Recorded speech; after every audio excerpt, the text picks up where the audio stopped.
মধু টিভির অবিরাম সংবাদের সাথে আমি স্বপ্না রায়। সুনামগঞ্জ ব্যাটালিয়ন ২৮ বিজিবি কর্তৃক দোয়ারাবাজারের বাংলাবাজার থেকে ভারতীয় গরু আটক। বিস্তারিত সুনামগঞ্জ প্রতিনিধি আমির হোসেন এর প্রতিবেদনে।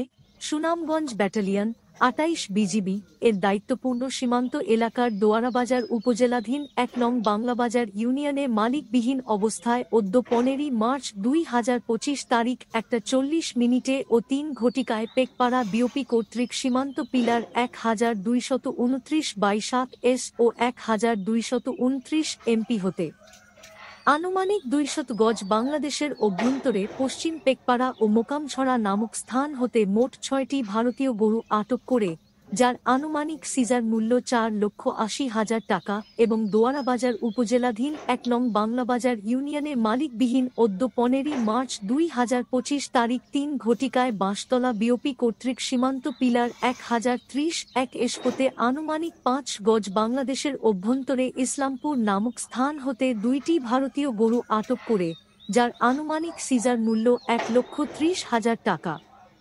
সর্বমোট ভারতীয় গরু ৮টি, যার আনুমানিক সিজার মূল্য ৬,১০,০০০ টাকা। এ ব্যাপারে অধিনায়ক, সুনামগঞ্জ ব্যাটালিয়ন ২৮ বিজিবি বলেন, ঊর্ধ্বতন সদর দপ্তরের নির্দেশনা অনুযায়ী সীমান্তে নিরাপত্তা রক্ষা, চোরাচালান প্রতিরোধে বিজিবির আভিযানিক কার্যক্রম ও গোয়েন্দা তৎপরতা সর্বতোভাবে অব্যাহত রয়েছে। আটকৃত ভারতীয় গরু শুল্ক কার্যালয়, সুনামগঞ্জে জমা করার কার্যক্রম প্রক্রিয়াধীন রয়েছে।